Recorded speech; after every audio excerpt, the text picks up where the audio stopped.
balance yourself. All of them tried to balance you, gave you a method of moderation. For what is this moderation? Is for the ascent.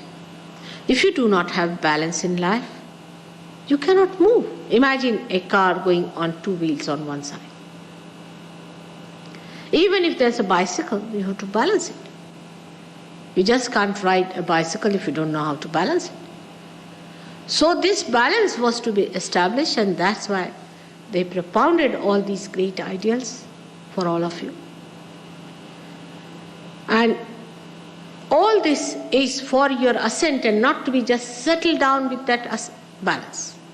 You have to ascend, and that ascent is now very simple and easy because the time has come. As I told you yesterday, on the tree of life, there were very, very few flowers to begin with. But today, at the blossom time, there are so many seekers.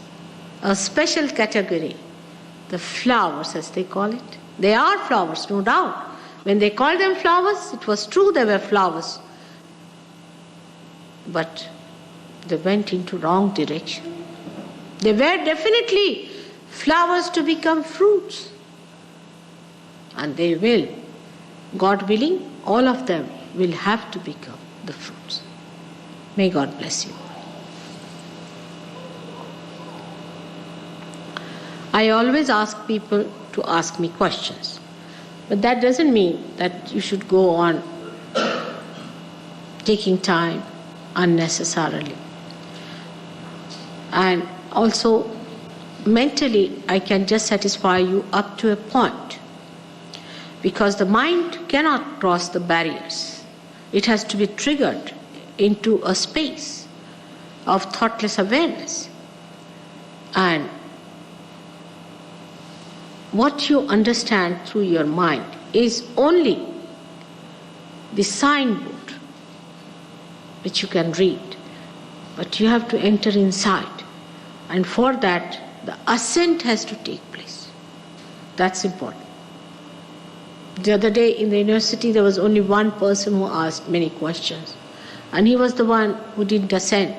The rest of them all ascended. It's very sad. And we have to work on him. Of course, he is going to ascend because he wants to ascend. But the questions went on like that, and such a waste of time. Because you are earnest seekers and truthful seekers, please ask questions which will help everyone. We have to be kind to everyone. May God bless you.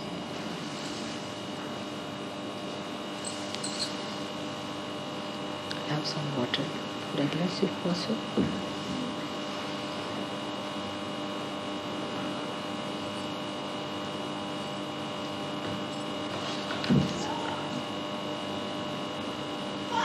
Thank you.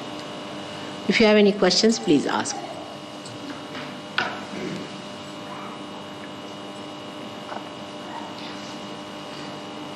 Yes? Can I ask you, is it dangerous to split the mental and the thought?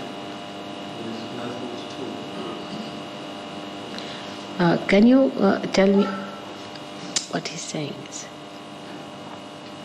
Just tell him. I see I have to be able to. So is it dangerous to split thought, having thoughts, stopping thoughts, and then having no thoughts? Is it dangerous to split thoughts? No. We are not splitting it. You are sadly mistaken. That's not the point. See, a thought rises as a reaction to something, all right? Rises and falls off, and then another thought rises and falls off. In between the thought, there's a little space, which in Sanskrit called as vilamba. Now the thought may come from the future, may come from the past. But when it comes, it goes to the past, all right? Now, what happens that we see the rising of the thought but not falling of the thought. And in between the thought, this vilamba is the present. Now, if I tell you be in the present, you can. But you just go on thinking like mad. On the cusp of the thought you are moving, just like mad. But there's a realm beyond the thought, which is complete awareness and thoughtless awareness, where there is no thought. And thought is a great joy killer. I'll tell you how. For example, you are seeing these flowers now. I am also seeing them. Now I am seeing it thoughtlessly, you are seeing it with thought. So the thought arises from what shop she must have bought, how much it must have cost, because thought is not joy. But I am just looking at it without thinking. The complete creation of this, all the joy that is put into these, all the joy that has been created by putting it into this kind of a style, all that is silent is just entering into my being and giving me that peace and the joy for which it was created. Is a barrier. Actually, thought is always a barrier.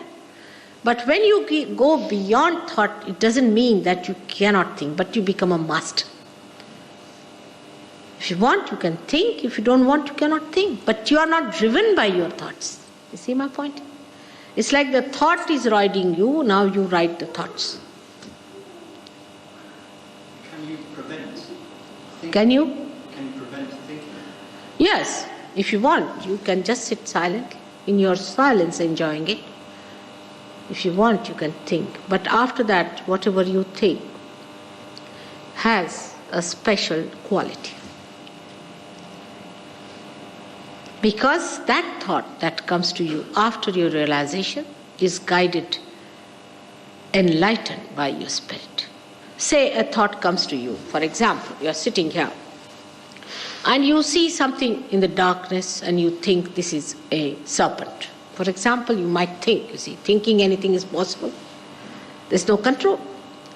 So you think it is a serpent going and you're frightened of it and you try to save yourself. But supposing there is light, then the same thought tells you, no, it's not. It's just a rope lying there. With enlightenment, the same thought has a special quality. Because you see it in all its dimensions and understand what does that mean. What it is like. What is the absolute value of particular thought is. And you just give up. Whatever is not right, you just give up. Whatever is right, you accept. Because you see it clearly. So far there is no discrimination. Now a thought comes to a person that let me go and murder someone. This all comes from thought. Because I hate that person, I must murder that person, all right? It's all hatred working. Now you go with that thought somewhere and you murder that person. And then after the violence, the whole thing, the face changes and becomes so nervous and everything starts. First thought takes you down there, you kill the person, and the second thought comes you and makes you, oh God, what have I done? Both are wrong. But if you are a realized soul, first of all, you will not hate anyone. There are ways of neutralizing the hatred inside you. And neutralizing even the hatred of the person who hates you. Love's powers we have never known before. We only know the power of hatred. You see, the way we are producing MX and this and that is nothing. It's based on hatred and fear. If these people get realization, I don't know if they'll ever get it. They won't produce all these horrible things which is making everyone shudder. We have never used the power of love so far. But that you cannot do it unless and until you have felt it after realization.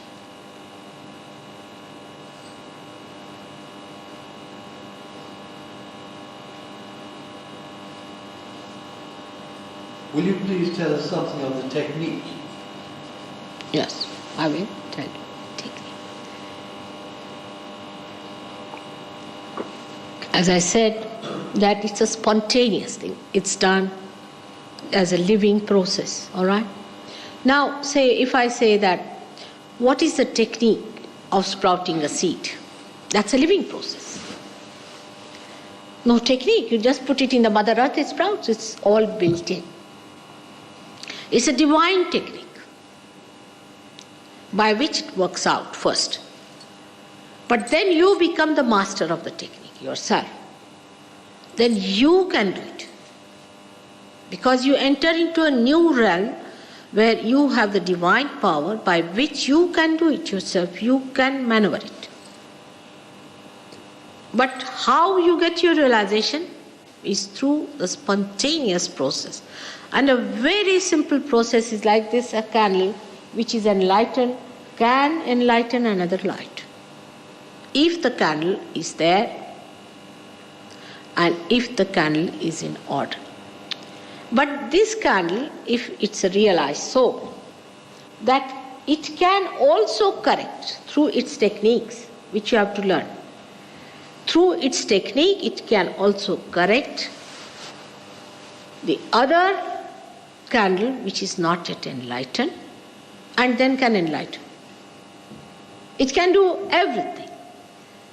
But the technique of that is to be understood very easily, because you become a collectively conscious personality. You become, again I say you become another personality. Like an egg becomes a bird. That's how you become. Then the bird has to just learn how to fly. But what is the technique for the egg to become the bird? Is just to be put in the warmth of the mother hen. No technique, it's all built in. That's the divine technique. But then you learn the divine technique yourself, how to do it. All right?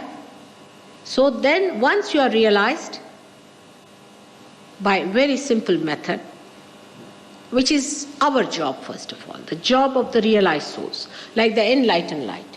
Once that is done for you, then you have to do for others.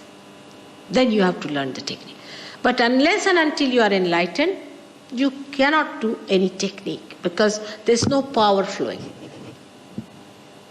To start this, you have to put it to the mains, isn't it? Otherwise, no use knowing the technique. If you don't know how to start the car, no use knowing how to drive. So let us first start it, and then you will learn the driving. Is it all right now? Having started, how long does it take to become realized? No, you are realized at the start only. To begin with, it takes hardly any time. You get realization first, in the sense that you become collectively conscious, you become empowered. But then it takes hardly any time. For some people, only 6-7 days they can become experts. That's all. That's sufficient. Some people take some time, but depending on what obstructions you have in your centers. If your centers are obstructed, then it takes a little more time. But if they are not, it doesn't take much time.